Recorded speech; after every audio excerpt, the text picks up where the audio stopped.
June 25th, Unified Year 1926, a General Staff Recuperation Facility on the outskirts of the Imperial Capital. A military facility under the jurisdiction of the General Staff on the outskirts of the Imperial Capital. In this quiet, peaceful corner of the world, Lieutenant Colonel Tanya von de Geerchaf is engaged in the desk work she had always dreamed of as rear personnel. She's working on the combat skill research report from the aerial battle in the West they'd been fighting just the other day. The law of this world is for everyone to do what they are suited to, and it's Tanya's fervent wish to perform analysis in the rear. To make that dream come true, she'll probably have to rely on her results for all sorts of organizations and keep the focus on them. I'll get those results and obtain my place in the rear. As the first step, I'm achieving some things in the Strategic Research Office. Bright-eyed and bushy-tailed, she's spending yet another day sorting out paperwork in the office that has been temporarily assigned to her. From Tanya's perspective, the Empire is currently surrounded on all sides. Apparently, to our beloved Imperial subjects and the great intellects of Supreme Command, it looks like we're taking one step forward for every step back, but I think the prescriptions on their glasses are off. Tanya strongly recommends swapping out those eyeballs as well, if they can't look directly at reality. It's true that the Imperial Army is maintaining the lines in high spirits. But does no one have the good sense to point out that being able to hold the lines is a whole different dimension from being able to win the war? With a sigh, she picks up the mug she'd abandoned, and as she drinks the cold coffee, she makes a bitter face. The coffee's all gone downhill, too. Currently, she's at a General Staff recuperative facility. For better or worse, the General Staff hangs on to its aristocratic tastes so they don't stock ersatz coffee. But the imports must have slowed to a trickle. With the Commonwealth Navy and the remnants of the Republican Navy controlling the sea, there probably isn't much that can be done, but if all we can get are these old, flavorless beans, it says a lot about the caffeine situation in the Empire. The quality of the coffee we've been able to get has decreased year over year since the fighting began. Surely, this is the most eloquent barometer of the state of the war. And in reality, year over year our enemies are only getting stronger. For instance, the increased presence of the Unified States in the West is something we can't ignore. As for evidence that the difficulty of getting good coffee beans is their fault, take the regular army forces calling themselves a voluntary army that is basically made up of the Unified States vanguard. Tanya was out there with fists flying like she meant to smash them with her coffee grudge, but finding them more powerful than expected, she was forced to acknowledge a brewing crisis. But setting aside the General Staff's thoughts, Supreme Command doesn't understand the gravity of the situation. She prepared an official report with all the details and particulars and sent it in marked urgent, but the response has been awfully muted. It seems they're underestimating things, and their ignorance makes Tanya want to cradle her head in despair. Being dense can be useful depending on the situation, but in the Empire's current one, it's not so great. If we continue to put up with this as it is, we'll be boiled frogs in no time. Sheesh, Tanya has to grumble. Turning my attention to my personal situation, I'd like to be happy that Tanya's been promoted, but irritatingly enough, it's difficult to wholeheartedly enjoy. No, a win is a win. There's no doubt about that. Unit usage and operational maneuvers in the current war, which she wrote based on the mobile battles in the South, the initial maneuvers in response to the situation in the East, and the surveys and other research she did in the air battle in the West, was accepted without a hitch, and both that and her promotion to Magic Lieutenant Colonel were filled with the joy of hard work paying off. Although it's unofficial, she's also received word from Lieutenant General von Zetor, along with his praise, that he looks forward to her participation in the newly established joint project between the Service Corps and Operations, the General Staff Strategic Research Office. So all Tanya can do is hope that they can win, or at least avoid a fatal defeat. Defeated nations don't have much use for high-ranking soldiers and military careers, aside from in mercenary corporations. Tanya's been spending her precious time polishing her military record. In order to not waste this human capital investment, she hopes the Imperial Army will hang in there. Much of that hope is placed in the next leader of the 203rd Aerial Mage Battalion. So far there haven't been any instructions about a successor, but probably it will end up being Captain Weiss, like she suggested previously. The only potential issue is his rank. He's been advancing at a pretty quick clip, too. According to the Imperial Army system, he'd have to be promoted to major to take command of the battalion, but apparently, they need a little time. In Tanya's case, General von Zetor used a loophole in the system to promote her to major, ostensibly for forming the battalion. I suppose they can't use the same trick too many times. They're not very flexible. Tanya sighs at her desk. She'd like to complain, there are too many people trying to hold you back, but she suppresses the thought. That said, staying commander of the battalion a bit longer, at least in name, and letting Weiss collect more experience will help me avoid any griping about his promotion pace from the desk work group in the rear. 2. Tanya stays on top of the necessary groundwork, even though it's a pain. Still, it's not a bad gig. Having achieved a measure of success in the Western Aerial Battle and so on, the members of the 203rd Aerial Mage Battalion are resting in General Staff lodgings in the capital per standard rotation. Since they're lucky enough to report directly to the General Staff, her subordinates are living it up in a recuperation facility that normally only staff officers get to use. As for Tanya herself, until the General Staff finishes refereeing her paper, unit usage and operational maneuvers in the current war, she's just filing the documents that come in from the Strategic Research Office, desk work that anyone could do, apart from needing security clearance. Of course, you can't discount the element of trust. Glancing down at the papers spread across her desk, she sees they are all classified documents stamped top secret, to be handled with caution. She's glad she has access to these secrets, since she can deepen her knowledge of the Imperial Army's condition and foreign affairs by analyzing all the intelligence collected by the General Staff on each front. It's a pretty interesting job, and Tanya enjoys it. Best of all, unlike frontline duty, she gets to be done at quitting time each day. Free from night interception patrol missions and going out to meet invaders at all hours, she relishes tranquil, safe sleep each night. To Tanya, keeping regular hours is the first step toward the return of normalcy. And a proper lifestyle rhythm makes her office work fruitful. For example, most recently, she'd been working on a booklet aimed at specialists titled The Origins of Federation External Action. To outsiders, it may be surprising, but those tainted by communism and its party's ideology are in fact bigger believers in power politics than their ideology, and this pamphlet takes a critical look at that.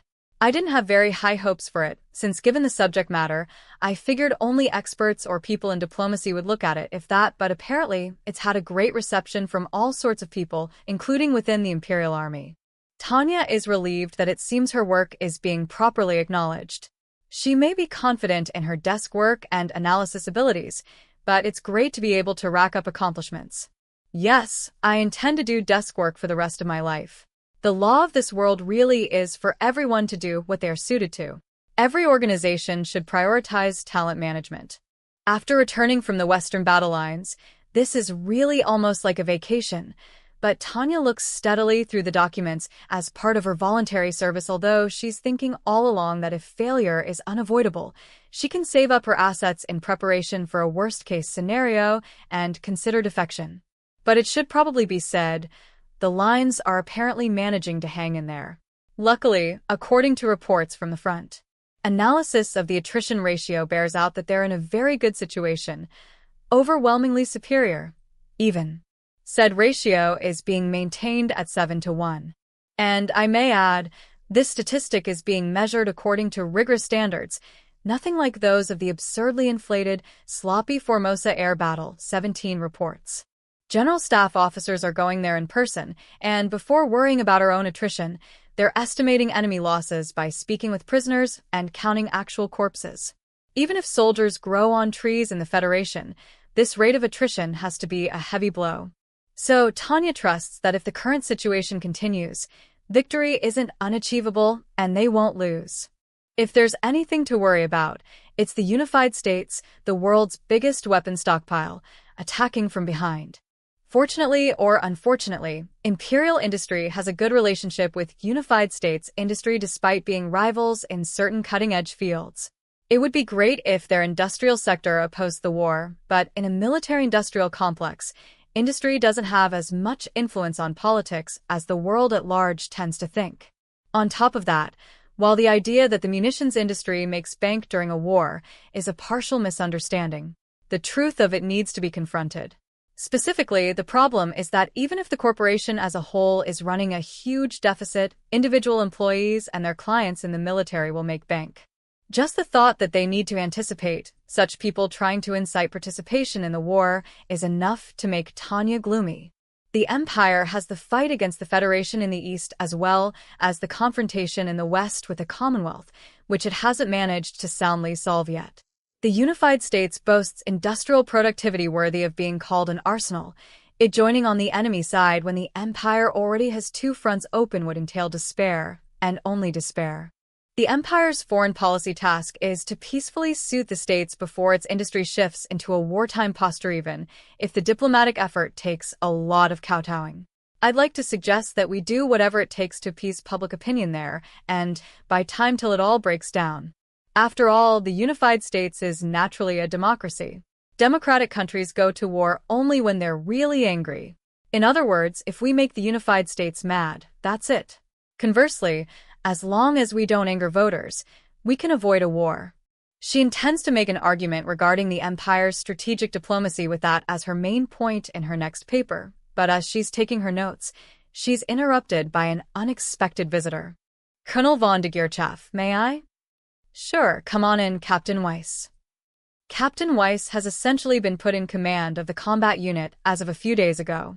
Officially, the vice commander is still her subordinate after she foisted the unit and its issues off on him, but she's given him much of the discretion. He used to be the second in command. The handoff has been going so smoothly that Tanya can't imagine what he's come to ask her so urgently while they're on leave in the rear on a personnel rotation. She's already told him to take charge as if he was in command.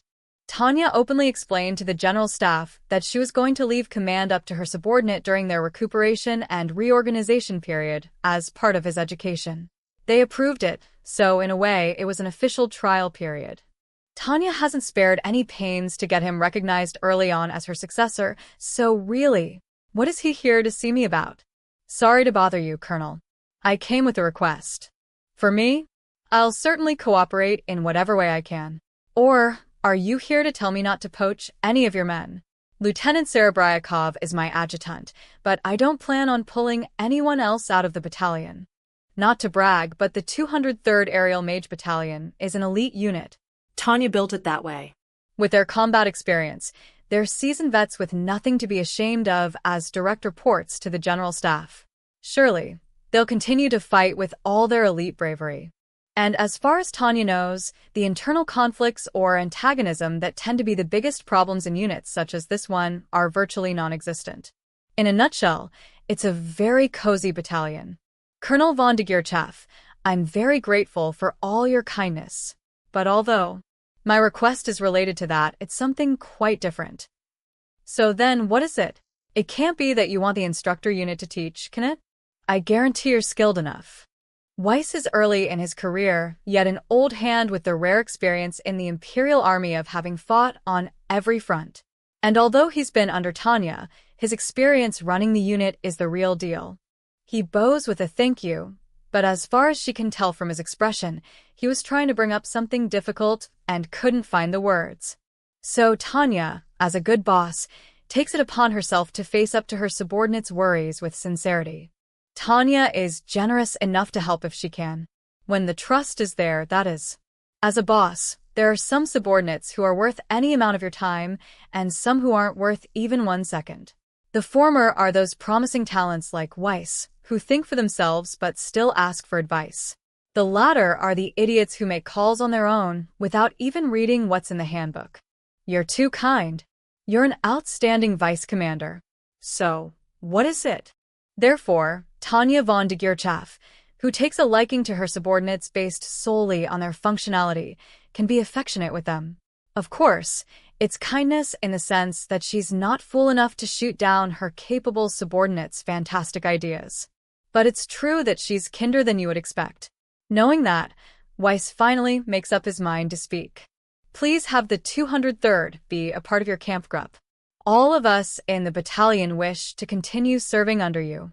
His eyes, please, Colonel, as he looks at her, are earnest. She can tell he's not joking, but she still finds herself asking for clarification. Kampfgruppe? Sorry, Captain, I know nothing about that. What's this Kampfgruppe you want to join? What can he possibly be talking about? Tanya cocks her head, because she has no idea.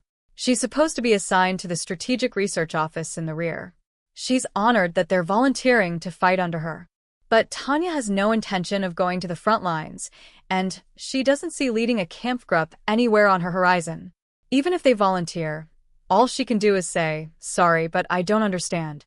Frankly, Tanya's path shouldn't cross with the 203rd Aerial Mage Battalions. Actually, Captain, I'd like to ask you, is this Kampfgruppe the one I proposed in my report?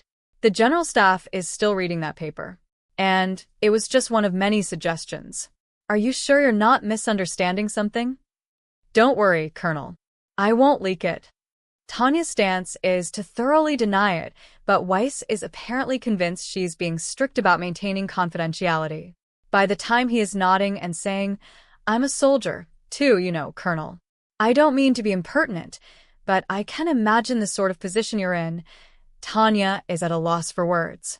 Weiss's head is bobbing as if to say, you're so strict about your duties, Colonel, so I'm not surprised you would keep this under wraps, while Tanya is simply bewildered that he's interpreting it as a matter of confidentiality. Where could this bizarre story have come from? It happens just as she is about to ask him. God plays a prank on her right then. One of the security guards dispatched by the General Staff to the recuperation facility calls for her with a knock. What is it? Tanya prompts him to enter, and the young soldier briskly alerts her that she's being called. Colonel, General von Zetor is on the phone. What? I'm coming. Sorry, Captain, I'll be back in a bit. Tanya's one ring instinct kicks in, and she leaps out of the office. She practically runs down the hall to the communications room and picks up the receiver. Since there isn't much chance of their being tapped, the General Staff employs telephones for communications between facilities. Well, it's not as if every desk has one. Still, the receiver is one familiar to a corporate warrior. Tanya apologizes for keeping the General waiting, and Zetor laughs that there's no need to. All right, Colonel, I'll get straight to the point. Your report's been approved. The General Staff Strategic Research Office will probably implement your suggestions wholesale. Tanya replies that it's a great honor, and at that moment, she feels wonderful indeed. A boss who gets it, having her work properly valued, it's almost too much. Therefore, Colonel von de Geerchaff, both the Service Corps and the Operations Division feel that you should be the one to do the research you've proposed. That's exactly what I want. Oh, the joy of working full-time on investigative research. Tanya envisions a fist pump in her mind, but externally she exhibits only a prudent nod. The groundwork I laid paid off.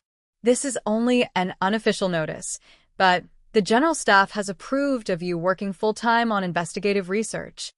Thank you, General von Zetor. I intend to give this job everything I have. Great. I have high hopes of the proposals you outlined in unit usage and operational maneuvers in the current war. If you can verify them with even more rigorous investigations, I'll spare nothing in reflecting those accomplishments across the entire army. Work hard, Colonel von de Geerchaff. Of course, sir, she responds energetically, which is precisely why the next words out of his mouth freeze her solid. For the location, I'm thinking the Eastern Lines. Knowing you, I'm sure you'd prefer the familiar Southern Continent, but this time I'll be the one to apologize to General von Rommel. The East is strained and could use a Kampfgruppe that can perform. I want to send you back to the Eastern Front. For a brief moment, Tanya begins to sorely regret even picking up the receiver. There's some kind of misunderstanding. There is a fatal discrepancy between my wishes and the General Staff's plan. I sensed it before, but I thought I told Zetor multiple times that I wanted to work on investigative research in the rear. Instead, I'll be doing combat verification on the front lines. Those are orders I wish I could have gone my whole life without hearing. No transfer to any branch office could be as shocking as this. I survived that pain-in-the-ass inquiry and 2 months of fieldwork in the West. And my heart's desire for rear service was supposed to be finally fulfilled for a while this month. But then I get reassigned after just 2 weeks.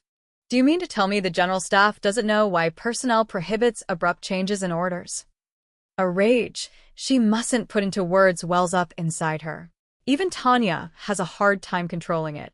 But she manages to keep herself from shouting into the phone. She may be gripping the receiver abnormally tight, but her ostensible attitude is the perfect self-control of a soldier who accepts transfer orders despite not wanting them. If it's an order, I naturally have no objections. Who do I report to? Even if they don't want to go. If that's what they're told to do, soldiers have no right to refuse. She's not allowed to say, I can investigate from the rear, or don't treat me as a handyman. But Tanya isn't taking the crisis facing her seriously enough. Her thoughts turned to molasses at the point she was told she would be sent back to the east. She misses the significance of Zetor uttering the horrible phrase, a Kampfgruppe that can perform. Once told to go, soldiers by nature don't have the right to refuse. They talk about the silent navy. Well, Tanya must obey the regulations of the silent army. And Zetor keeps talking on the other end of the phone, as if she'll be happy to hear it. Lately, she hasn't been able to tell what's on the general's mind, so she can't quite figure it out. You should be glad. We're letting you form a new Kampfgruppe. Klar, Is Tanya's true feeling on the matter. I didn't want to go to the front lines in the first place. To Lieutenant Colonel Tanya von de Geerchaf, there is no reason she should voluntarily throw herself onto the forwardmost line. My earnest wish is to never set one foot outside the civilized and comparatively safe rear. No, I'm not averse to joining the fight against communism. That's simply the duty of every good citizen. but I do have to wonder if I need to proactively take risks. For one rare moment, Tanya indulges in escapism. Because I should probably say, crushing commies feels good, but I'd like someone else to take the risks. And even if I've relied on others, I feel like I've contributed to the nation in a way that is beyond reproach. A Kampfgruppe? But Tanya is a soldier and a member of an organization, so she swallows her discontent even though it would take an entire day to vent all her protests. That won't help her get the orders withdrawn. Tanya is wise enough to find something constructive in this.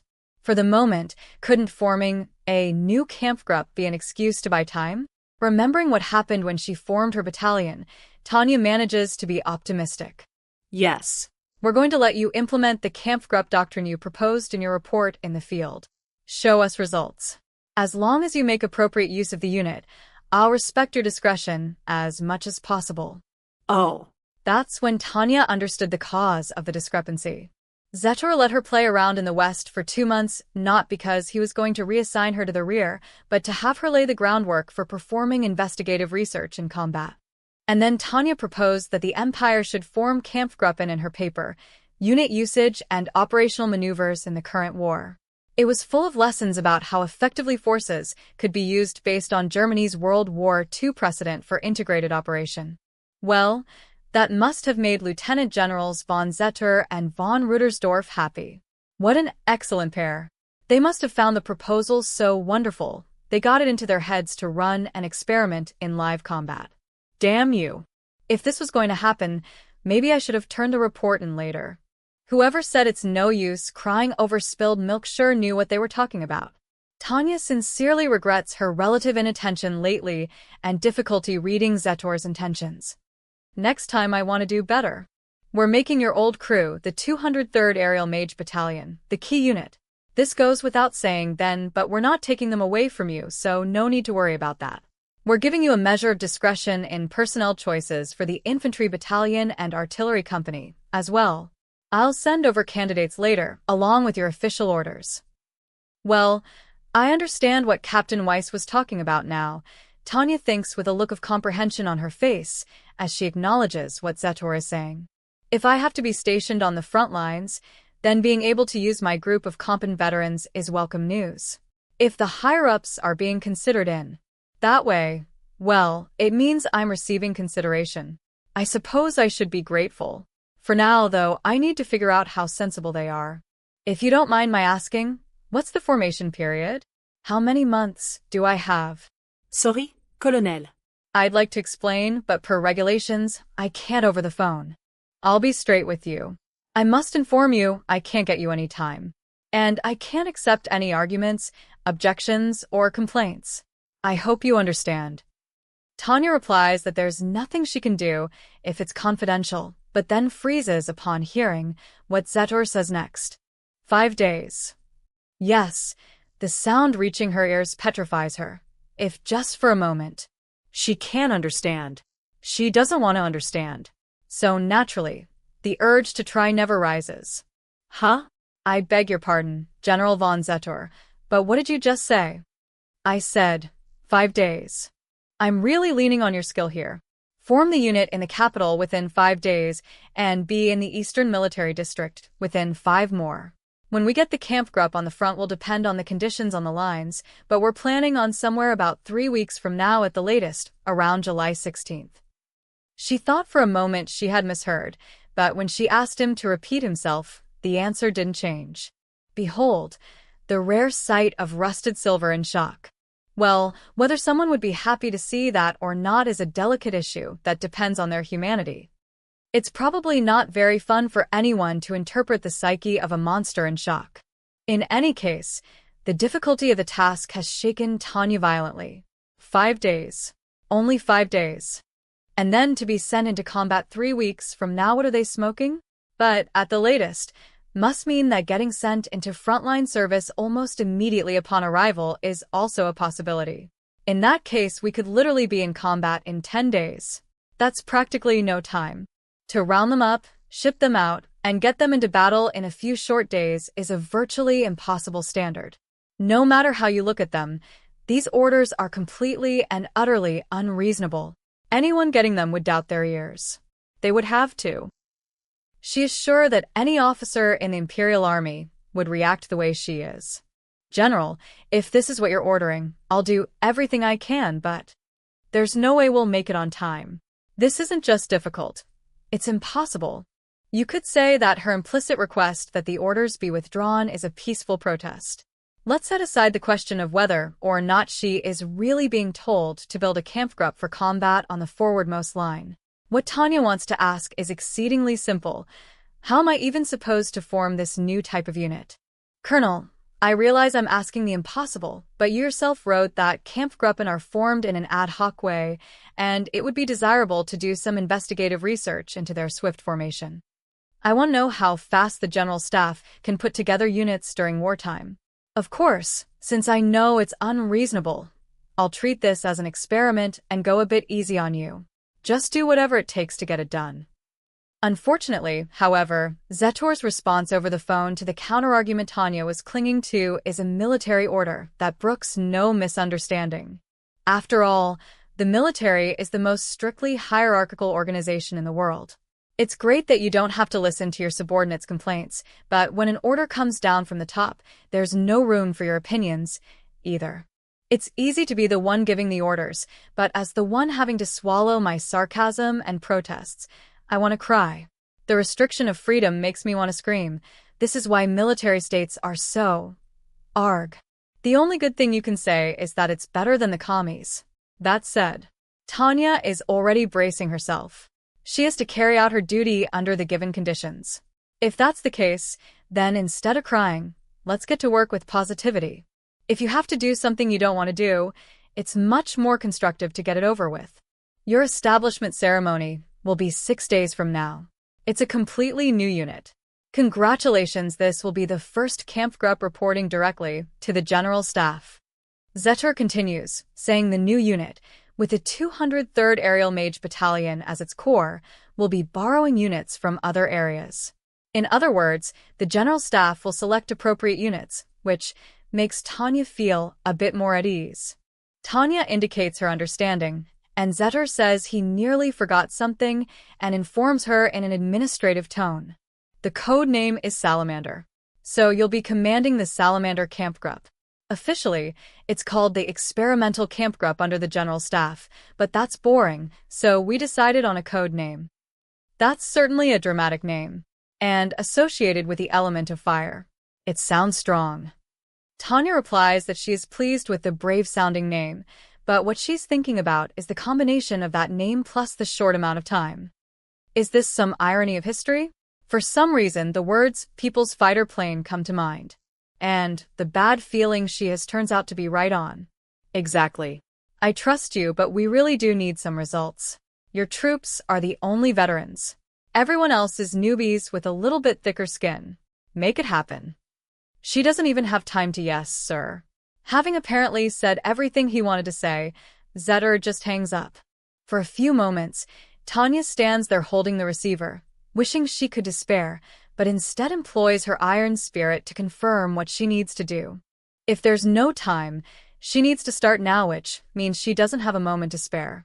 She hurries back to her office, where her former subordinate is waiting, and decides to put on a devilish smile. Good news, Captain Weiss. Permission has been granted. I'll be taking you with me to hell for a while. I shall humbly accompany you, Kampfgruppe Commander. Weiss salutes with an exhilarated smile. He's a damn fine subordinate, one of that rare breed who have a wealth of experience and can be trusted. Unfortunately, he's also a war nut who proactively volunteers to go to the battlefield for frontline service. If such a promising talent as this loves combat so much, it has to be something fundamental about the Empire systems and culture. Ah. It's sad, but reality is cruel. There may be a devil in this world, but there is no benevolent God. November 28th, Unified Year 1980, New YAWK. Hello, everyone. Or perhaps good evening? This is WTN's special correspondent Andrew. Today is Black Friday, and I'm coming to you from New York, where the Christmas sales battle is in full swing. It's almost Christmas, and just look at these crowds. I'll be buying a whole mess of presents for my wife and kids, too. Honestly, I'd like to forget about my WTN duties and go shopping. But sadly, I don't think my boss would approve of that. Instead, I'm here combining work and leisure. Naturally, our theme is the usual puzzle solving. No, just because it's Christmas doesn't mean we're doing anything differently. Never fear. That said, have you ever wanted a funny little story to tell your kids? If you have, then the WTN Special Report Team recommends The Salamander. If your child isn't frightened by the usual Christmas threats of an elf's pranks on bad little kids, this should do the trick. After all, this rumor is so sensational, even formidable soldiers fear it. I heard it from the fearless PMC personnel who escorted us in the Middle East as their #1 fear. That's how terrifying the legend of the salamander is. From what I heard, the salamander is adorable and very clever. If you show it affection, it'll even get attached to you. Like a German shepherd, it can become a trustworthy member of the family. Sometimes it begs or plays tricks, but apparently everyone ends up overlooking those things. Of course, Mrs. Legend grew angry and screamed that it went too far, but, well, in the end, everyone doted on the salamander. Because when it's even more reliable than a German shepherd, how could you not? At some point, though, the salamander's requests and pranks grew to be too much. But what do you think happened when no one was sympathetic to dependable Mrs. Legend, who had continued to angrily scold it the whole time? That's right. No one was able to stop the salamander. Of course, the salamander loved and cherished everyone. But sadly, there was no one to teach it right from wrong. So the salamander never realized that everyone disliked it. Soon it had exhausted everyone's patience. But allow me to say, even so. Unfortunately, upon a closer look, the salamander seemed very strong. It was like a German shepherd after all. Everyone started to wonder, what should we do? The tale ends differently depending on who tells it. But after hearing this story, parents can say this to their kids. Tom, aren't you being a bit of a salamander? Incidentally, I asked the former soldier who told me this story, and he said the salamander is actually children. Even soldiers have families. And I've heard that some of them who left their kids behind on the home front ended up spoiling them. Yes, it must just be the perennial problem of parents around the world, these various worries about their children. And so the moral of today's story is don't spoil your kids too much. Promise me you won't. Now then, where did this legend come from? You may be surprised to hear the answer is the battlefield. It's a story that spread among soldiers during the Great War. But what is it about? The truth seems to be, as just mentioned briefly, that soldiers on the front were thinking of their families at home. In other words, since they couldn't see their children, they ended up sending them too many presents and spoiling them. So when the war ended and they went home, they were shocked to find their children transformed into total brats. And thus, we have anecdotes about the scolding of salamander kids on the first Christmas after coming home. Well, today we took a look at a timely story left to us from the war. I hope you can enjoy it when we take a bit of a different approach now and then. Have a good day. June 27th, Unified Year 1926, General Staff Office, Main Building. Having swiftly relocated from the General Staff's recuperation facility to an office she was given in the main building in the capital, Tanya grapples with a sheaf of papers that spells out how not her way the situation is going. She's been fearing Lieutenant General von Zettor's frightening remark about newbies with a little bit thicker skin, but has been able to instinctively escape the terror temporarily by resolutely getting through all the procedures to set up the unit. But now the moment when she must face that fear has arrived. When First Lieutenant Grants, whom she had sent running all over the General Staff office as a gopher, requests permission to enter, she is already prepared. When he quietly puts the envelope he has just received from the nearby service corps onto her desk, she realizes the foretold documents have arrived. When Tanya opens the carefully sealed envelope, all her resolve is for naught, and her face stiffens.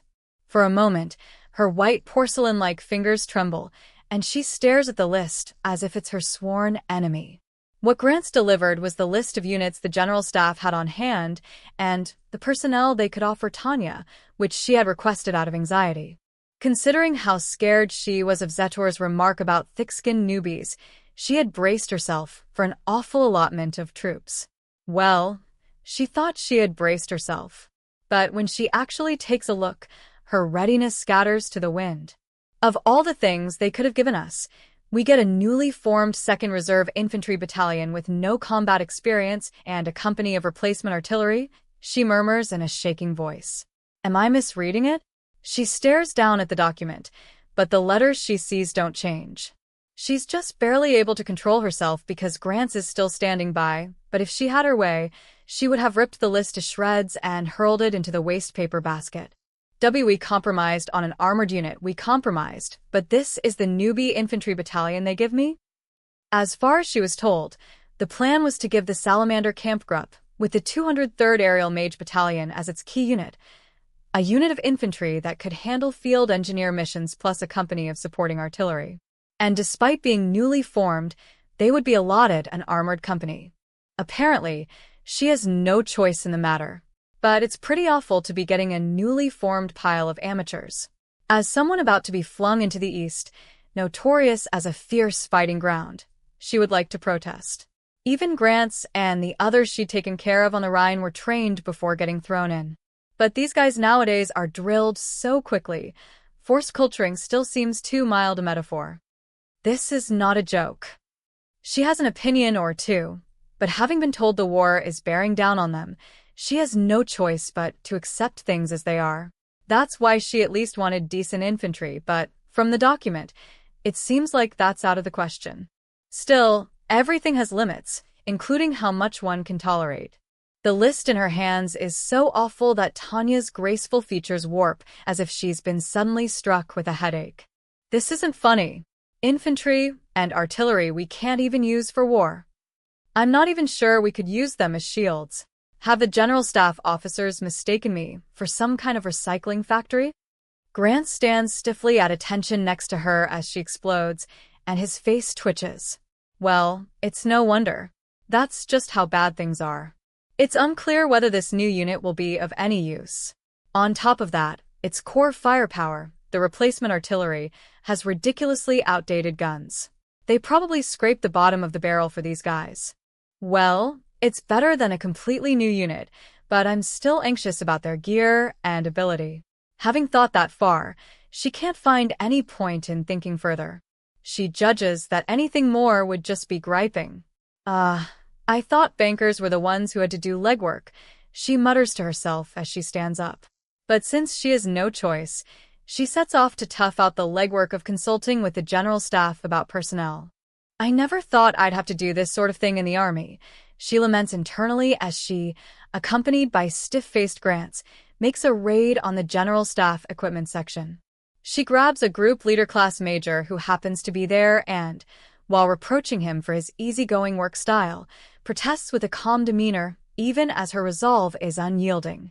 To wit, unless we get the equipment we need to perform the General Staff's investigative research, we won't be able to meet their expectations. Of course, not even Tanya wants to pick fights with staff in the rear.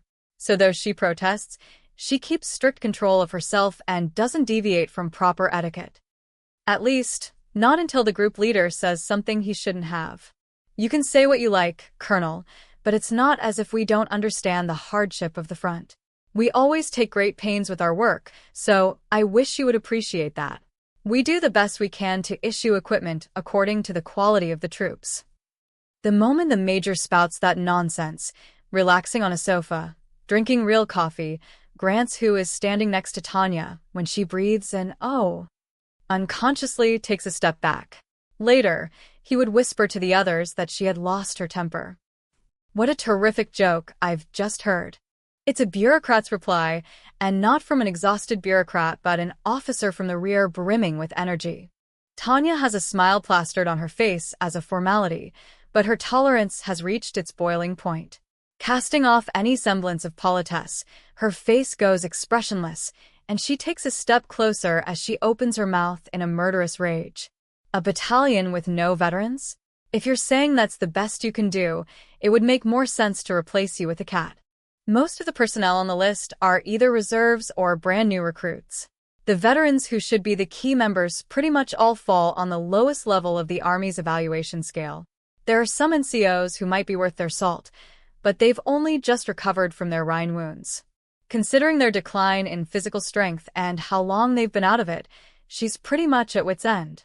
Honestly, at this rate, puppets to use as decoys would have been better. And the 15 centimeters guns may be 15 centimeters, but the old model? Not the new ones? That means their all-important range will be glaringly inferior. Maybe my battalion and the equipment section should have a live ammo exercise. Tanya continues, radiating waves of murder at the increasingly pale-faced equipment section major. If we had a shootout, I think you get your shit together pretty quick. She can't believe they were so superficial as to look only at the 15 centimeters and none of the other specs. If this idiot is going to say that was their best work, then to Tanya, they're incorrigible slackers. It's insane to request someone to build up their firepower with old guns that have a short range. Tanya has too much experience suffering suppressive artillery fire on the Rhine, so a wave of bitterness is rising inside her at having a limit on how well they can compete when it comes to their own artillery. Which is why, when they try to force this on her, listen, Major. It's a bit hard to take that from the numbskull hanging my unit and me out to dry with inferior equipment when he's lounging like that. These guys from the rear, who have never experienced a trench battle, can't possibly understand the fear of being outranged. And my apologies, Colonel, but we're doing our best to dash. This is your best. This isn't a joke. The Imperial Army General Staff doesn't need a mouth. It needs combat experience. The armored unit is a bit better. But 4DS? On top of not packing much punch, those have weak armor. She openly bombards him with her anger. Did he think I wouldn't understand anything about armored unit equipment? I can't believe he gave us the 4D tankets, an old model already being used for training and security in the rear. Maybe if we were an instructor unit or a security squad, but for a unit that will be worked like horses out front on the pretext of investigative research, this is intolerable. Tanya is getting posted to the forwardmost line, not occupied territory. Maybe partisans won't bring out anti-tank guns and heavy artillery, but on the main lines, the enemy's big guns, air forces, and mages come out saying, "What can your armored troops do against us? Don't you have extra GS like the ones they're using on the southern continent? If we don't at least get the current G model, we won't be able to do shit on the front lines." And luckily for Tanya, she received a personal letter from Corps Commander von Rommel the other day. What she heard from him was anger at the interruption of supplies and fear that the situation would only grow worse. And according to him, though the wear and tear on the tanks is minimal, they're in desperate need of fuel and ammunition. But, he wrote, the equipment section won't change the ratio of tanks to other supplies. She had replied that bureaucratically it didn't make sense, but here we are. It's absolutely true. Please don't be unreasonable, Colonel. There aren't any extra supplies anywhere. The reply she receives is simple. There is no surplus. But Tanya knows that General von Rommel refused 2 companies' worth of Model GS and said he wanted fuel. The 5th Flight Division on the southern continent owes me. I want their allotment of GS. Send them the equivalent amount of fuel on their ship instead. Tanya would be happy to get the equipment she needs. Rommel would be happy to get the fuel he urgently needs. This is a proposal based on utilitarian logic that will make everyone happy. Think about it. No one loses in this exchange. Only a commie would refuse a deal like this. I can't understand an irrational refusal at all. If humans slack off in their pursuit of happiness, then that's it for them. Do you mean that? That's absurd. How many rules are you trying to make us break? Rule breaking? Tanya scoffs, thinking, I'm sure you can manage to break any rule you want. Contrary to what you might expect, if you look for the holes, rules are full of ways to justify your aims. Wait, maybe they're called the 211th Armored Division now. In any case, you should be able to give us the tanks on your discretion. I'll explain to General von Rommel personally. If you can, then please do. Who will be responsible for this? That is the look on the Major's face as those words slip out of his mouth. What a careless idiot. Tanya smirks, seizing on his commitment. Oh, then it's decided. I can't believe he couldn't even manage an equivocal reply. With a splendid grin, Tanya produces from her breast pocket a letter she has only just received from Rommel. Excuse me, Colonel, but what's this? It's a personal letter, but that's fine. I'll let you read it, so give me what you're supposed to. Huh. Tanya thrusts the letter from the dear Army Corps commander. She just said she would explain things to under the dazed numbskull's nose. When she'd received it the other day, she never dreamed she would use it like this. The connections you have can be handy in the most unexpected ways.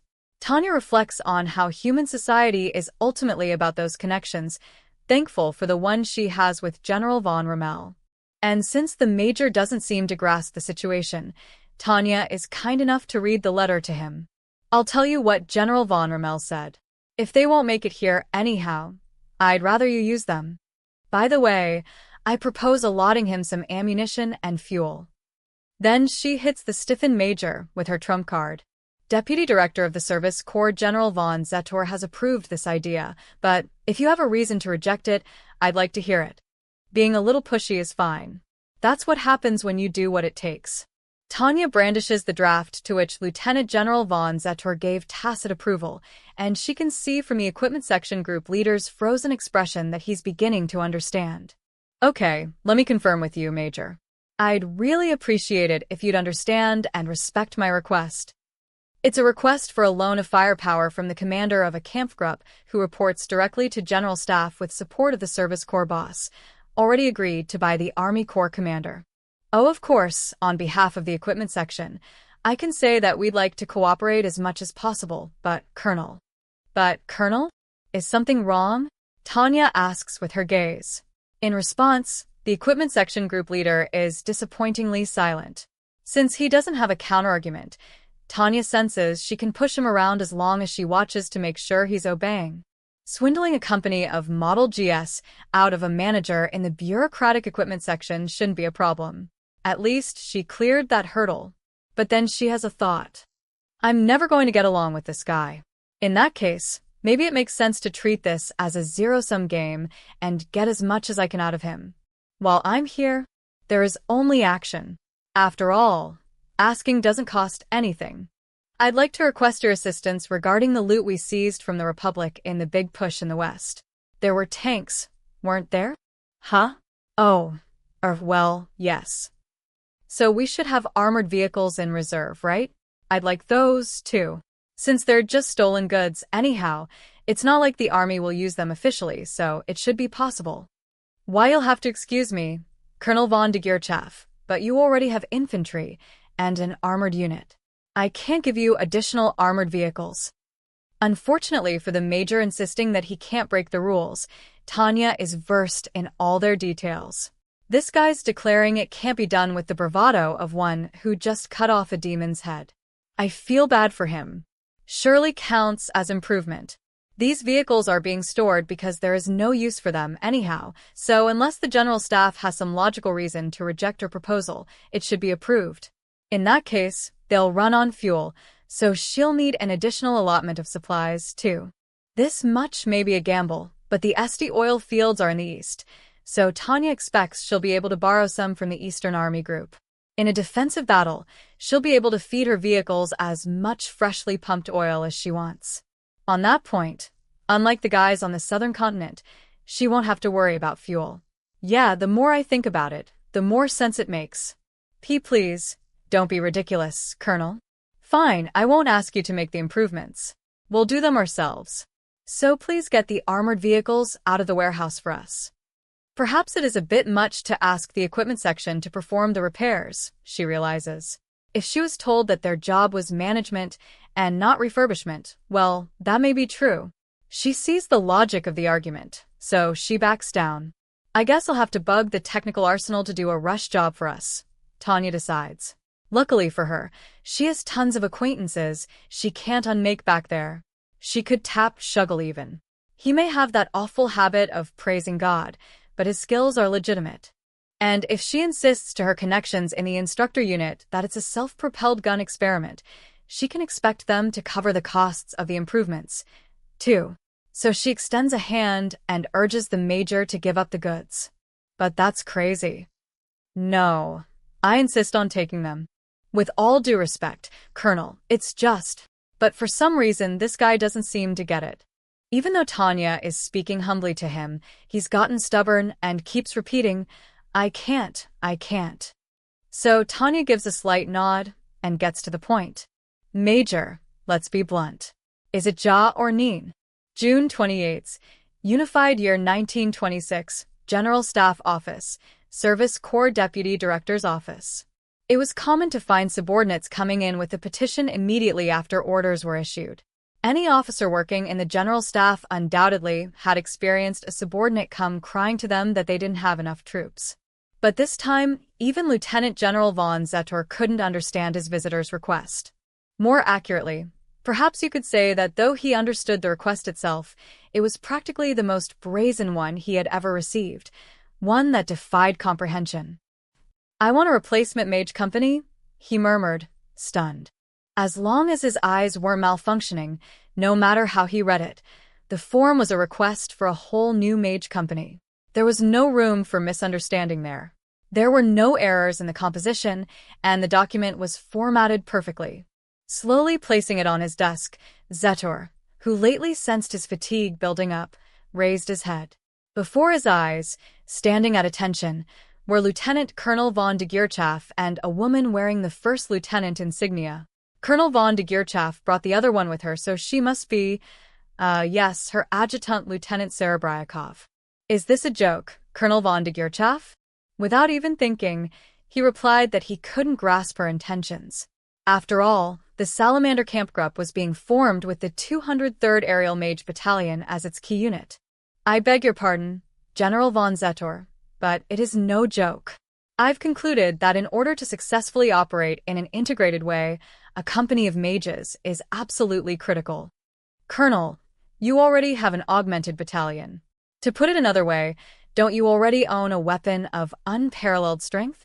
Take as many companies as you want out of that.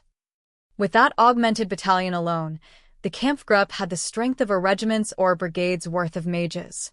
Despite it being a newly formed unit, they were giving her a battalion of infantry and a company each of armored and artillery units. Yet she wanted more? She was essentially asking for an independent, augmented mixed brigade's worth of muscle. Honestly, talk about overpowered. It wasn't the kind of force he could entrust to a lieutenant colonel. As you so wisely point out, that is correct. But if possible, we need a shield, even if it's a weak one.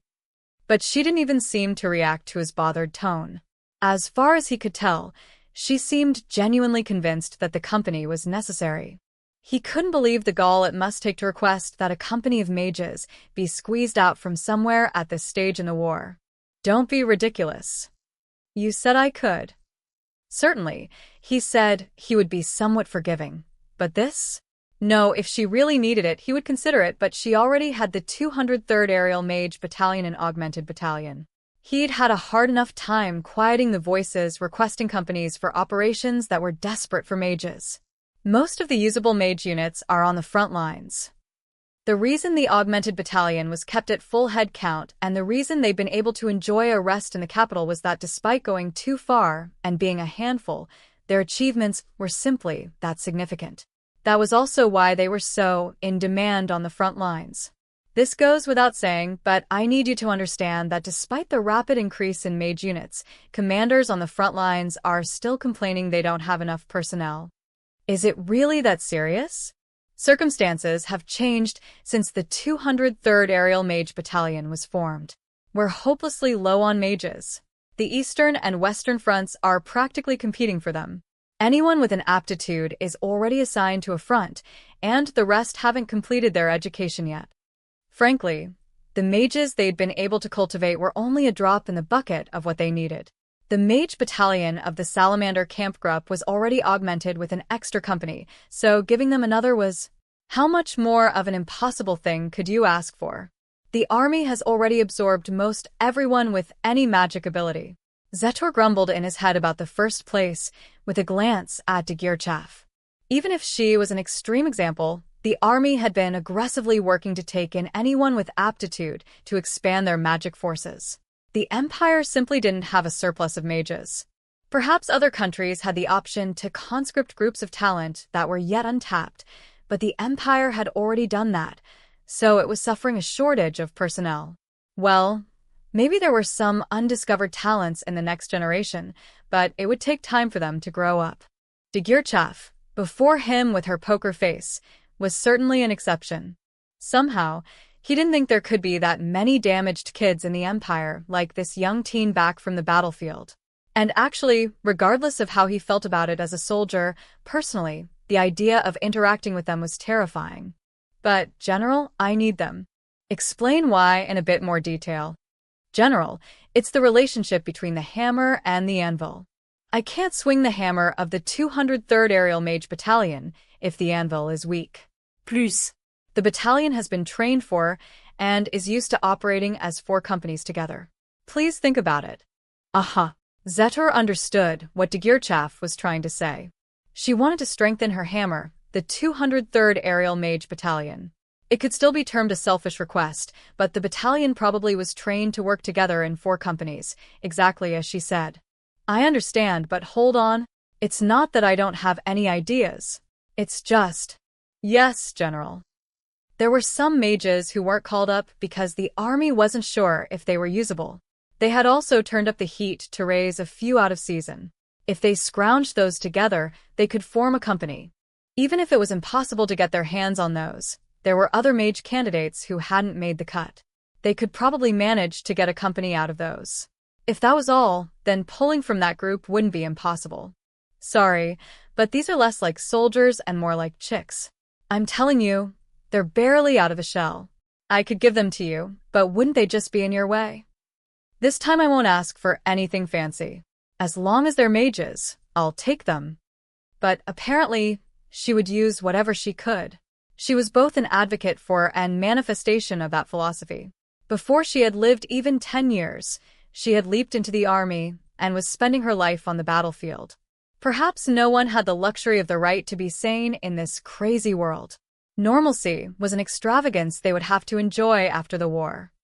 If mages who are just barely capable of providing direct support to infantry are all right, I can gather a few together. That's fine. By all means. They were new recruits who hadn't even completed their mage training. Never mind become capable of fighting in maneuver battles. They might be able to support infantry, but the current war situation was worse than cutthroat. They could probably be used only in limited defensive battles. They would be such a crude unit that the acceptable attrition rate would have to be raised. But they really are green. They haven't even completed their training. The instructors said they were useless. Really, we were planning on using them as infantry, but if that doesn't bother you, you can have them. Normally, the training period was 6 months, but they had gone through only half that. They were infantry who, unable to keep up with the intense training, didn't quite make it to mage level. Of course, the instructors had crammed what knowledge they could into them, but they'd only scratched the surface of formulas and mage-specific training. The evaluation was that they might be good for catching bullets. Do they have firing squad experience? Then that's fine. I have no problems as long as they can kill the enemy. I'll re-educate them in the field as we go. But Degirchav was unfazed and inquired about their experience with killing people. It was proof that she really was the singular anomaly known as Degirchav. She saw people as products, and she was asking if they had been tested. That was the nuance. Could such a completely utilitarian view of people even be taught? Certainly, the Army is an organization that pays attention to individual functions. Substitutability and cost consciousness are two factors hounding everyone. But can you really judge a human being by those criteria alone? All right. I'll make the arrangements right away. So? If there's anything else, you can tell me now. Thank you, but I think I need to confirm the condition of the infantry unit. The Salamander Kampfgruppe is getting before that. I'm grateful for your kindness. And he got a polite word of gratitude, a salute that exhibited the model attitude an officer should have. That innocent face and her straight back made her look something like a surreal doll. Doesn't anyone think this is strange?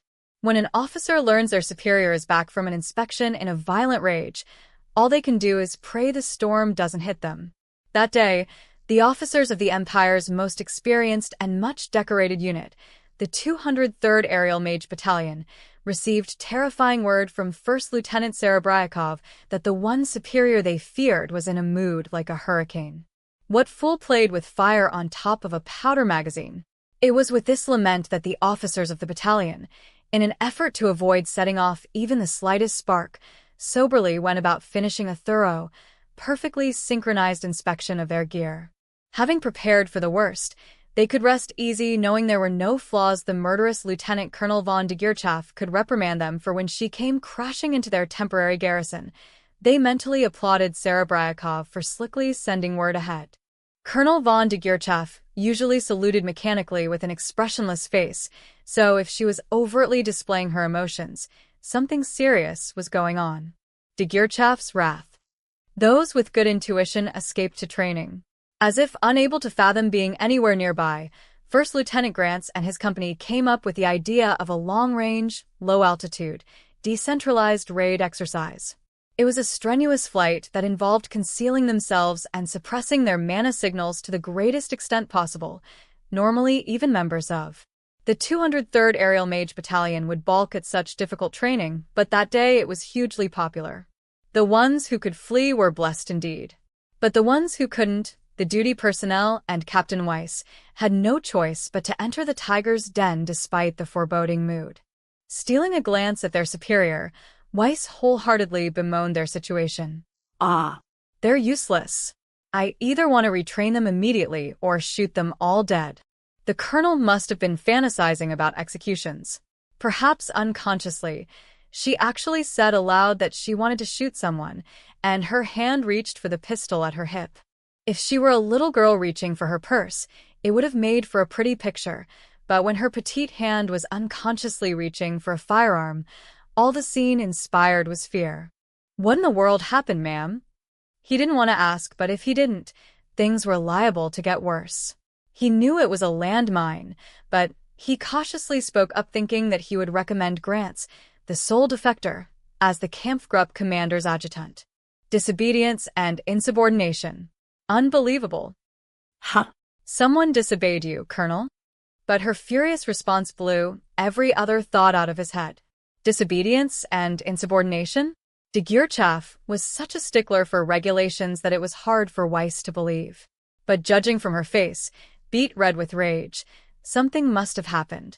Given that the colonel didn't hesitate to equate insubordination with execution by firing squad, Weiss was genuinely surprised that there was anyone in the Imperial Army stupid enough to disobey her. Honestly, it was a huge pain in the neck to get caught up in the crossfire, but he wanted to call those imbeciles over. Really, he wondered how they were even alive. I don't get it. Explain what's going on. He looked to Serebryakov, who had accompanied Degirchav, in confusion. The infantry commanders say they have their own way of doing things. Serebryakov answered, her face tense. Degirchav urged her to go on, so she reluctantly continued. She tentatively began to explain what happened in a matter-of-fact tone. How the new infantry battalion commanders underestimated the colonel. How they respectfully ignored the colonel's orders, citing their confidence as pros. How they wanted the right to act on their own discretion. I couldn't believe it. It's not like the rules suddenly change when we're at war. How could they become officers without understanding that much? All the officers in the rear must be insane. Degirchav snapped. I want to shoot them. Her entire body was a manifestation of that thought. From the way Serebryakov flinched and cowered next to her, Weiss was able to imagine the scene quite naturally. It must have nearly given Serebryakov a heart attack. Who did such a thing? All of them. All the officers of the 332nd Infantry Battalion. When Weiss gave the room a quick scan, it was obvious that the duty personnel were scared stiff. He had heard rumors that there weren't any good officers left in the rear. But were they really so stupid as to mistake a lion for a cat? What the hell? He found himself ever so slightly understanding why the colonel said she wanted to have the firing squad take care of the failures. Using those guys is out of the question, so I'm going to get replacements. How will you do that? Weiss was incredibly careful about how he asked, which was why her answer petrified him. That's obvious. Go and bring back the Guard Division's new Fallschirmjäger battalion. What? Guard Division? Fallschirmjäger? What is she even talking about? The 2nd Guard Division is on leave for reorg for a while, right? Yes, Colonel, that's right. Weiss had to reply. Wonderful. Degirchav smiled. On the Rhine front, the 2nd Guard Division was too stupid to do anything but hide behind us. Makes me wonder how they can actually guard anything. Yes, Colonel, quite right. Weiss found himself nodding, as he knew the relationship between the Guard Divisions and the court. We're going to make meaningful use of that force. We'll trade. Even these idiots should be able to pretend to do ornamental defensive missions. Yes, Colonel, it's just as you say, said Weiss with an emphatic nod. In his head, he prayed for her to stop unconsciously reaching for the computation orb around her neck. So you're going to ask the General Staff? Please don't explode. He was practically clinging to God as he nervously broached the question. He would have felt more optimistic leaping into a forest of swords and hails of bullets. After all, in that scenario, he wouldn't be up against Colonel von Degirchav. Then a miracle occurred. At least, the members of the 203rd Aerial Assault Mage Battalion headquarters who were present that day thought so. No need to worry. The commander of the battalion in the 2nd Guard Division already approved it. Until just a moment ago, the colonel's expression would have made even Hell's prison guards run for the hills, but now she was the picture of cheer. A sublime smile like an angel's bloomed across her face. How in the world did you convince him? Oh, it was easy. They're war maniacs. They were so thirsty, it was a home run. Correction, she's a seductive devil, no question. Or, at the very least, she was terrifying. She was a great mage. She was a great commander. Dear God, please allow me to thank you for not making the colonel our enemy. Plus, the one in charge of formation, Colonel von Lergen, knows what's what. I don't think there will be a problem. Weiss mentally decided that he would go to church this Sunday. With no idea what he's thinking, Tanya smiles happily at how smoothly things are going. After all, she finally has an idea how things will go. It pays to push people for a yes or no answer, she reflects. Everyone said yes. Apparently, there is a point to bowing your head and saying please. Now she'll have a better chance of surviving the perilous front lines. I'm just going to do my best for a brighter future. If I manage to survive, I should be able to at least escape to the west. July 1st, Unified Year 1926, General Staff Office, large conference room. It was an awfully strange scene. We had been gathered for the ceremony to establish the new Kampfgruppe. The venue, perhaps as a sign of the General Staff sponsorship, was a room in the General Staff office. The higher-ups seemed plenty excited about it. High-ranking officers were sprinkled among the attendees. That was fine. It simply meant we had guests to witness the establishment of a unit. The Guard Division had been on many assignments dealing with formal events, so we had experience. Welcome, battalion members. I'll be counting on you. But what is that? The commander had to get up on a specially ordered dais to survey the room, or even see over the first row of attendees. That absurd, expressionless, doll-like creature was giving orders to people who appeared to be bloodthirsty mages just back from a war zone. She smiled at them, and they watched her every move so as not to miss a thing. Something seemed very wrong. Colonel. Commander. The way they shouted, so focused, made us realize how much they trusted her. They would follow her to the depths of hell. Even we Fallschirmjäger of the 2nd Guard Division who qualify as elite had to hand it to them. And yet there they were. Yes, these soldiers who distinguished themselves in that hell on the Rhine were paying their wholehearted respects to this little kid. My wonderful battalion, brothers who have gone with me to paint the town red. Let us celebrate the new friends joining our ranks. This figure smiling like a seasoned officer was beyond the realm of our comprehension. New troops, welcome to the forwardmost line. Her smile was savage like a drill sergeant's. Could it really be possible for a child to wear such a smile? Welcome to our battlefield. We invite you wholeheartedly. Her hands were soft and would have looked more natural holding a doll. But instead, this odd, human-shaped creature spread her arms as she delivered a welcoming address. None of the high-ranking officers present could raise an objection to this thing. The veteran mages all obeyed this inhuman being in the form of a person.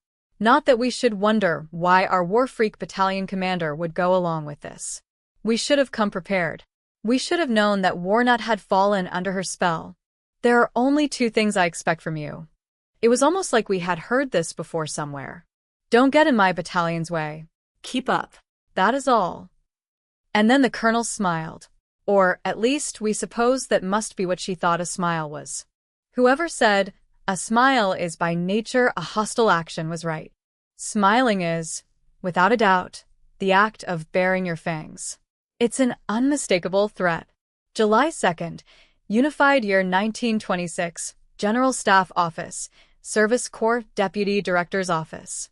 Lieutenant General von Zetor was looking over the reports from the front lines while having a late meal in his office. Tense, hurried footsteps interrupted him in his duties.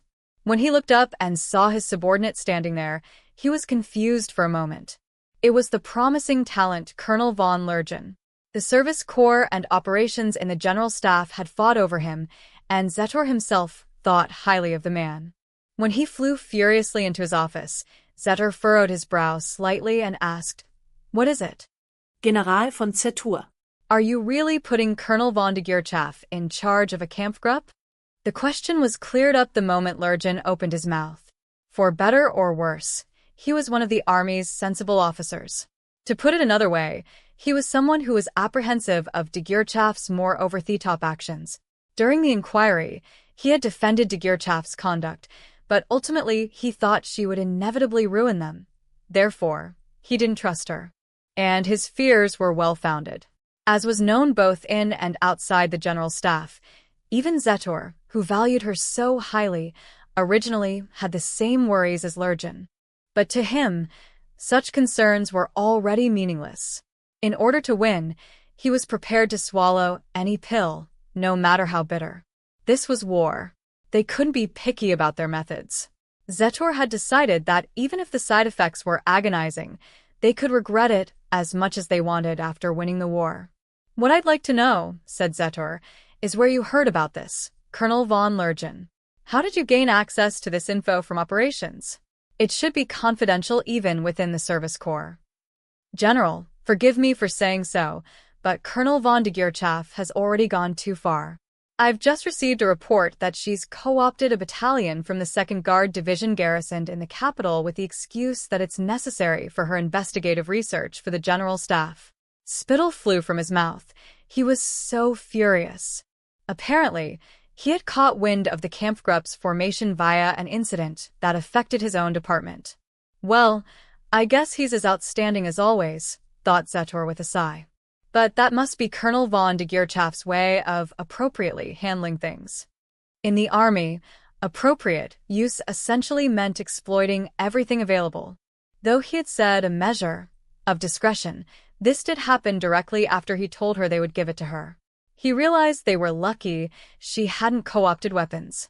It amounted to borderline interference in supreme command, but this was Degurchav. Surely, she had some sort of justification prepared. In which case, there wasn't any problem. He didn't feel like complaining. Either way, the 2nd Guard Division is, along with the 1st, charged with defending the capital. Considering their connections with the court, they would never be deployed in combat, but they have high-quality equipment. Maybe we should be impressed with her taking advantage of what's on hand. That's enough. You probably shouldn't say any more, Colonel. He didn't feel like hearing anything else, and he made that loud and clear. Colonel von Degurchav is an expert field officer. The Guard Division soldiers are elite, unlike the key members connected to the court. Don't you think that's an optimal combination? But Lurjan tried to protest, but Zetor sighed at him. We can't afford to let them twiddle their thumbs. The requests from the front lines conveyed how grave the situation had gotten. Degurchav had offered a plan to ameliorate it, and it was to flexibly employ a Kampfgruppe made up of multiple military branches in the Imperial Army's preferred efficient method. That said, while Degurchav's report was brilliant, it was undeniable that at this rate, it would remain armchair theory. How much doctrine can you really claim if it's untested?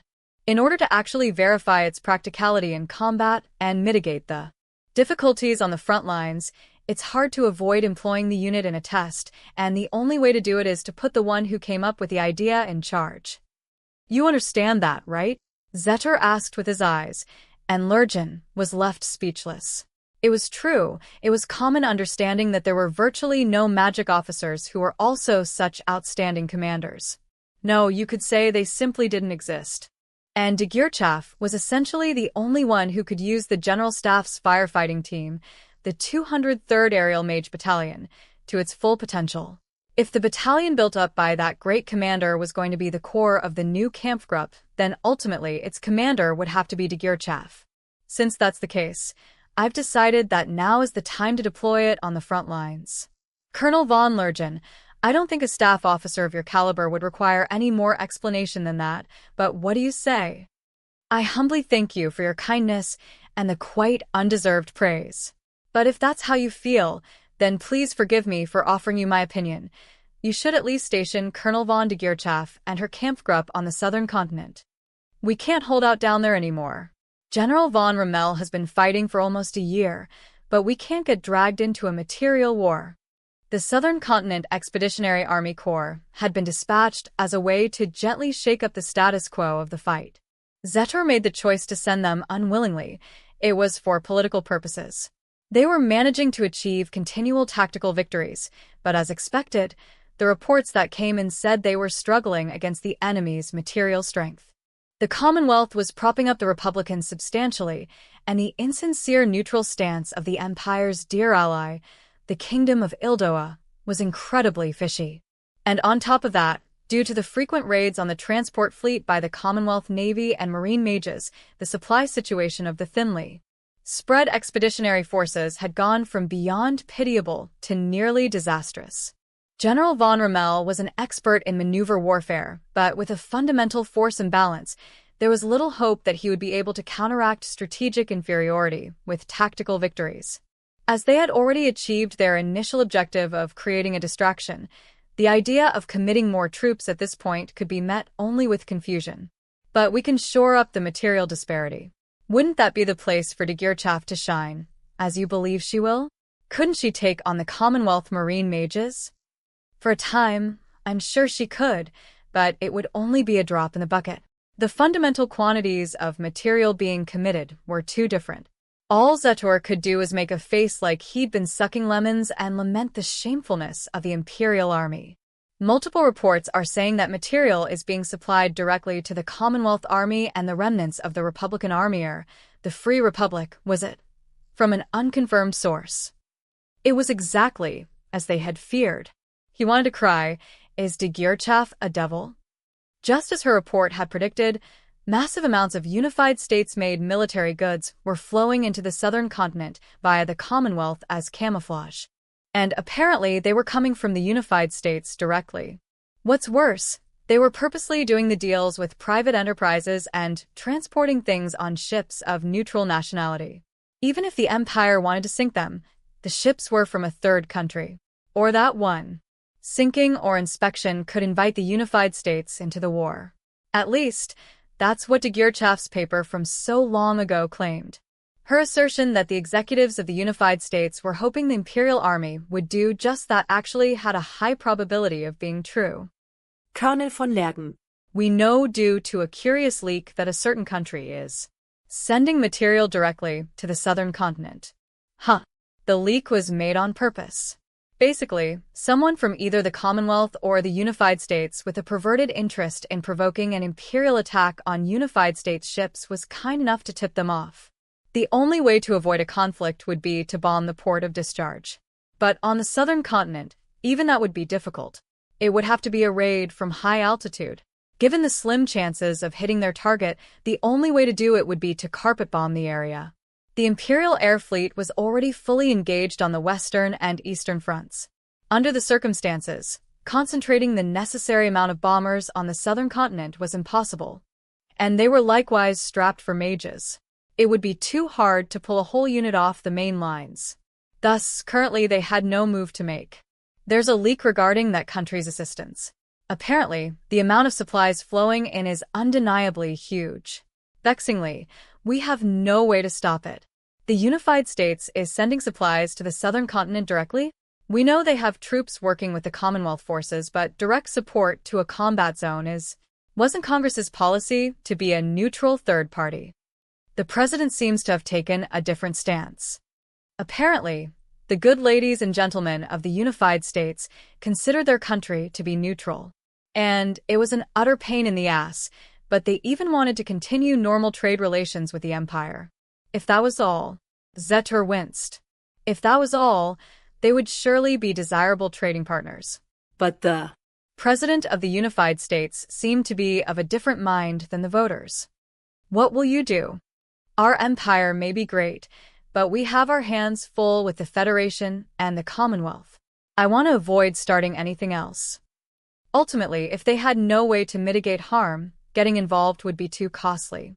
He could only think that the United States pro-war faction was openly provoking them. There was no need for the Empire to go biting that poisonous apple of their own accord. Of course, it's aggravating to helplessly watch our enemy enjoying those benefits. Which was why they had to win in the East.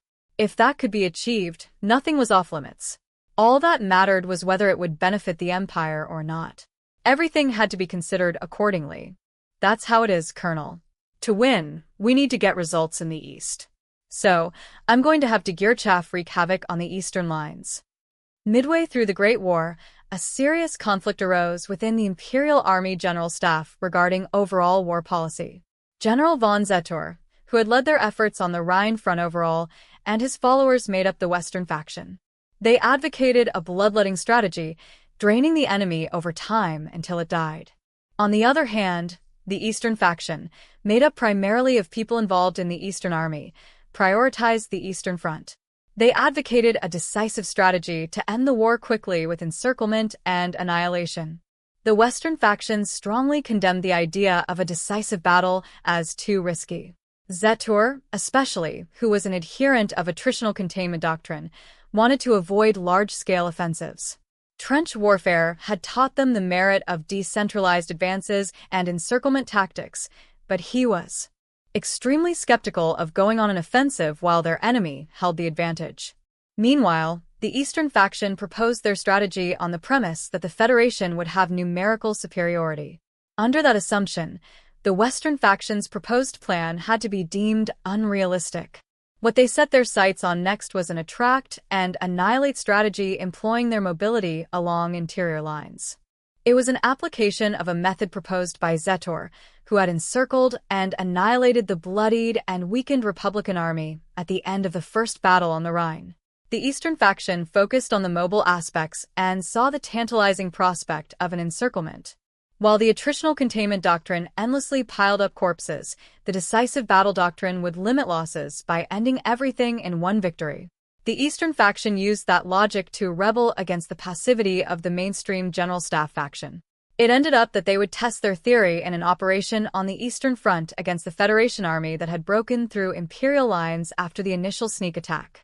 They succeeded in surrounding an invading force of 400,000 Federation soldiers with a mere 150,000 in Traunsberg.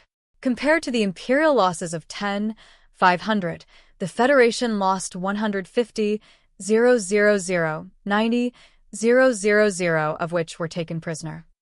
Though tables hadn't completely overturned their numerical inferiority, and they let some remnants of their enemy escape, the battle was considered solid precedent for the Eastern faction's theory. On the heels of that success, the Eastern faction began planning how to increase their gains and bring the war to an early close. At that time, a movement that supported any prospect of an early end to the war appeared in opposition to the cabinet and the imperial family's fears of heavy casualties. As the mainstream group in the General Staff, the Western faction tried to argue against them, but the Eastern faction stressed their success in the Battle of Traunsberg. More than anything, the Eastern faction's achievements were so much more persuasive than the Western faction's victory on the Rhine front, which had come at the cost of a mountain of imperial corpses.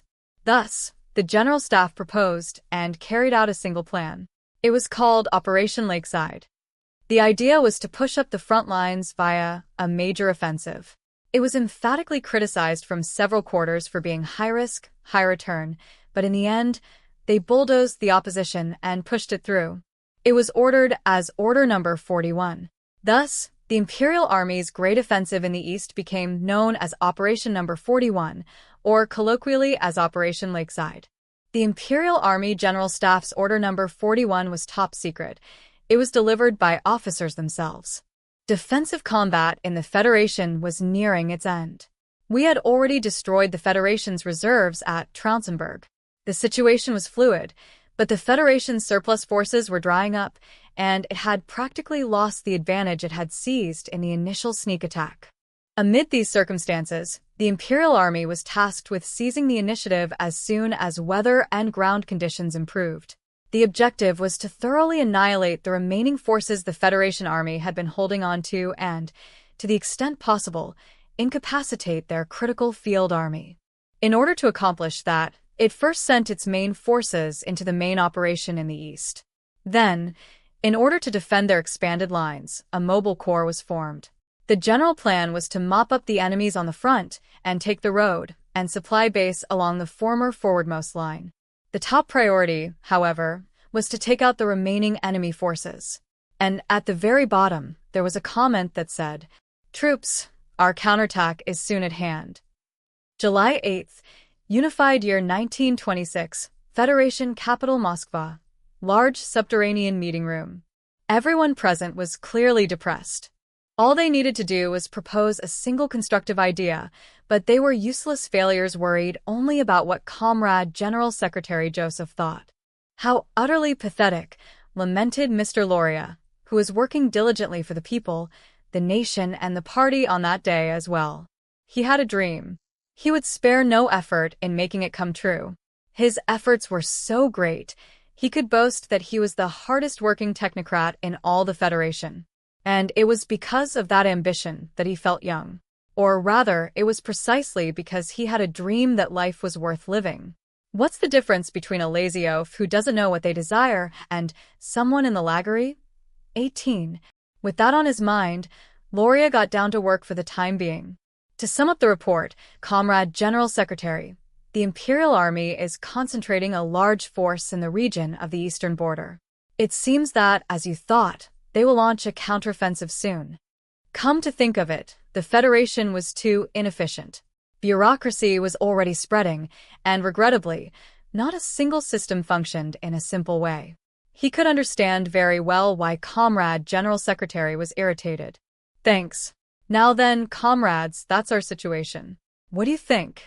The question implicitly requested a plan for a solution, getting involved in, and then ruined by internal party struggles. If you failed, on the other hand, you'd be forced to suffer the consequences right then and there. With that in mind, it was obvious why everyone stared at Comrade General Secretary Joseph with earnest resolve, yet no one opened their mouths. That said, like this, the inepts might as well have had their necks on the chopping block. He furiously clenched his pen and was seized by the urge to stab it right through the document. This was pointless. There was no time to lose, and things were far from ideal. Eventually, I'll send you all to the lagery, he decided. But first, he made up his mind about what to do. Comrade General Secretary, we have succeeded in drawing the enemy in. Now I think we should make it so they can't pull out. And you would do that how? Let's bait a hook and have them bite it. What if we seeded the region near the border? The Federation's territory was vast, but the development of its infrastructure was conveniently lagging behind. For the country, it was a problem, but by the same token, it also created poor conditions for an advancing army. If the Federation could draw the Empire into an attritional battle, the advantage would be theirs. It was simple. Even a child could understand by looking at the map. The Federation's vast territory, with which it could defend in depth, was a good ally. Imagine 10 people so strong it would take 10 to beat each one. If those 10 people could take on 100, it might be hard to beat them even with only 100 people. But with 100 against 1, they could surely win. If the enemies spread out, they could win with numbers. It was only a matter of course. There is no enemy who can't be crushed and killed with numbers, no matter how strong they are. All they needed to do was draw in the thinned-out enemy forces and batter them. Or perhaps create a place where they could lure them into a futile attrition battle. For example, a city whose capture would have significant political effects, a place they wouldn't be able to give up once they took it. A city, in addition to having no resources, would be effective for drawing them into an urban battle of attrition. The most apt place near the front lines was Josephgrad. It would be typical for them to order the Federation army to guard that city with their lives.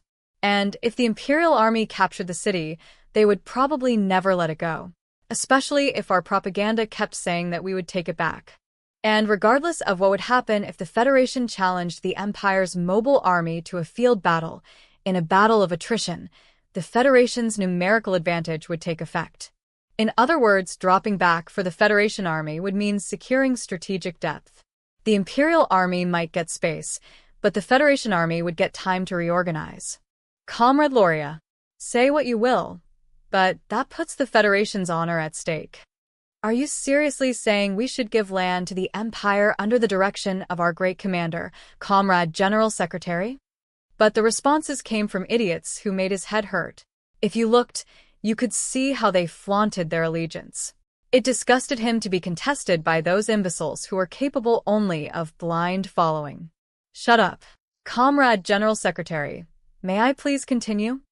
I'll put those guys first on the list of people to send to the lagery, he thought as he addressed the formal leader of the proceedings. At least Comrade Joseph trusted him. Even if he said something that displeased him, it was out of loyalty. Go ahead, Loria. And dictators tend to be sensitive to those sorts of things. Of course, Loria knew that only from experience, but still. Thank you. Loria understood. He gave an exaggerated expression of gratitude, stood, and walked over to the map on the wall. It was a map describing their situation. What pained him was the crushing blow the Federation forces had suffered in Traunzenberg due to the major offensive those morons had insisted on. But apparently, the Imperial army was also full of numbskulls. The desire to attack on impulse is a defect of soldiers in general. Loria chuckled to himself in his head.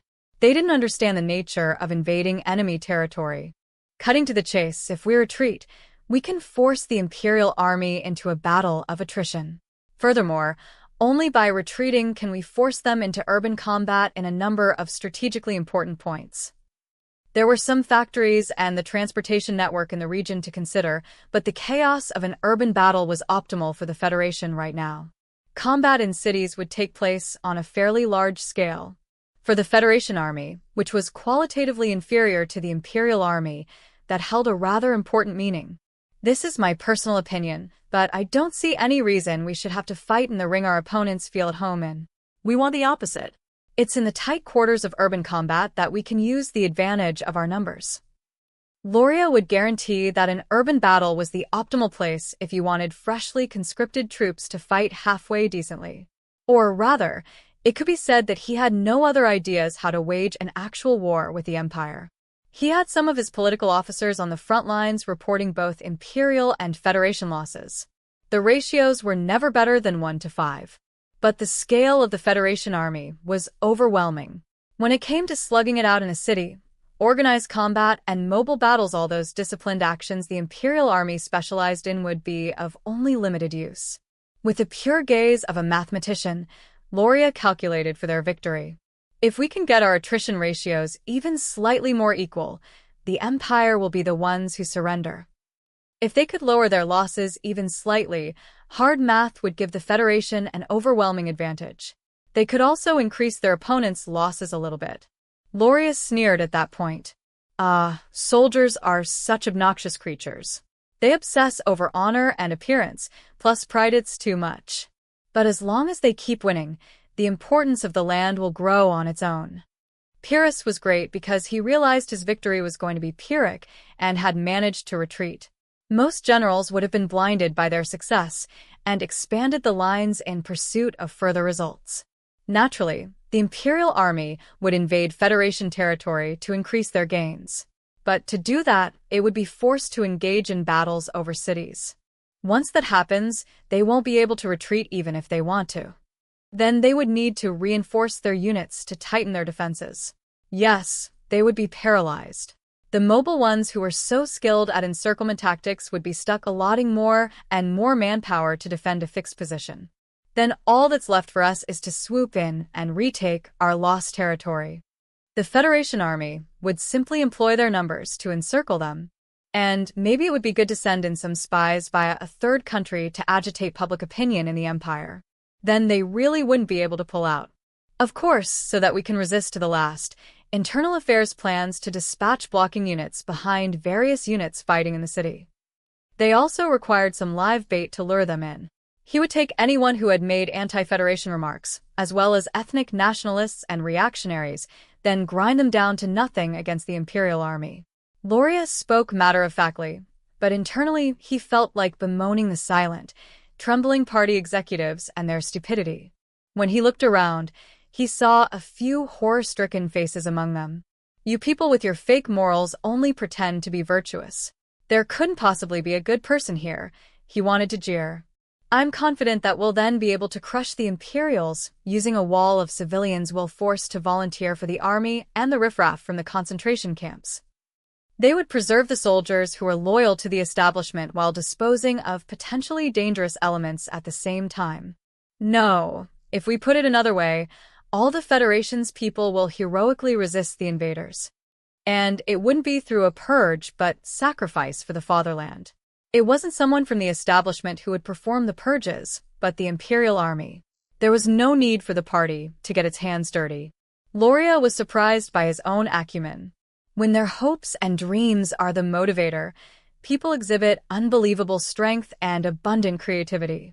Under the leadership of Comrade General Secretary, all the Federation civilians will rise up as partisans. Don't you think that would be wonderful? I see. That could be an effective proposal, yes. At least everyone could understand that much. No one questioned the ethical values, whether he was right or wrong. So the idea was accepted very easily. Thank you. All right, I'll put you in charge of that, Comrade Loria. But you know failure is unacceptable, don't you? Of course. Please leave everything to me. Failure is unacceptable. The warning was accompanied by a harsh gaze. A chill went up Loria's spine, but he didn't avert his eyes. He continued looking back, determined. For him, this was part of fulfilling his dream. Comrade General Secretary, I hate to ask for this in return, but there is one thing. If there are supplies you need, I'll approve them. What is it? It's about the criminal who bombed MOSKVA. I'd like to personally be the one to judge her. That fairy. I want her. No matter what it takes, I'll do anything. I've got to have her for myself. We must proceed very carefully, yes, very carefully with that matter. I can't promise you, Comrade Loria. Loria had brought up that detestable situation in front of the General Secretary, of all people. That alone was stepping on the tiger's tail. In fact, the hand holding his pen was visibly shaking from rage and humiliation. Comrade General Secretary, then I'd at least like to have the little girl. He knew it was reckless. But even so, there were times a man just had to act. Comrade Loria, is she your type? Of course. That's not exactly the right way to express it, but there were things he had to do, even if it meant sacrificing everything. There are times in life that you just have to speak up. She's what you could call my ideal. I would so very much like to make her gasp beneath me. Pure determination. Loria could only plead. Was hoping all he could do? No, he acted. Would his hopes be allowed? That was something only God knew. But Loria had made up his mind. He had already decided. If they wanted to laugh at him as a fool, he would let them. Fine. If it will dispel your anxiety, then I'll allow it. You can count on me. I'll eradicate every obstruction and enemy to make this operation a success. Guaranteed. And so Loria had acquired the wings he needed to make his dream come true. As soon as the meeting ended, he jumped into his car and sped back to headquarters, which was being rebuilt, to get back to work. The General Secretary gave me permission. Now I just have to catch her. The situation was steadily evolving to make his dream a real possibility. That sense of fulfillment made him forget his age. He felt giddy. He was convinced he had lost the pure-hearted anticipation of a child long ago, so he was genuinely surprised. The Imperial Army is walking right into my trap. If this goes well, I'm sure I'll be able to lure that salamander campgrup or whatever they call themselves deep into our territory. But at the same time, he had the caution of a mature adult. He had his unadulterated feelings, but he had also learned patience, which is not to say that he wasn't looking forward to the fun at the end. I guess it's one more reason to put up the best fight we can. I wonder how the army's morale is. Loria wasn't about to spare any effort, so he called up the officers in charge to ask. To him, people could do only so much before the only thing left was waiting for fate. So, he would do everything he possibly could in order to avoid regrets. Probably not very high. We have reports that desertions are on the rise. I guess we should send more blocking units than originally planned. Choose the members from within internal affairs. Send them as soon as possible. Naturally, he would make every move possible. As a person chasing his dream, he would sacrifice everything he had for his ideal. His devotion was great enough that he was prepared to make an enemy of the entire world if necessary. Understood. And improve conditions in the concentration camps. But he also understood. He knew the importance of hopes and dreams. Without them, people couldn't live as humans. But instead of throwing them in there for 10 years, we should treat them well for a month and then pit them against the Imperial Army. Our national resources should be used in a meaningful way. You don't understand even that much? Still, Loria was tolerant of even his fretting subordinate. He was a missionary preaching hopes and dreams. People needed happiness, which meant that people, including himself, needed to be happy. In other words, even prisoners should be used efficiently. If you understand, then get it done. Dedo excuse me. I'll get on that right away. If necessary, punish some camp guards. If progress comes too slowly, you'll be dealt with as well. Everyone needed to work hard. He knew that people valued the chance to pursue their dreams. If their dream was staying alive, they would work for it.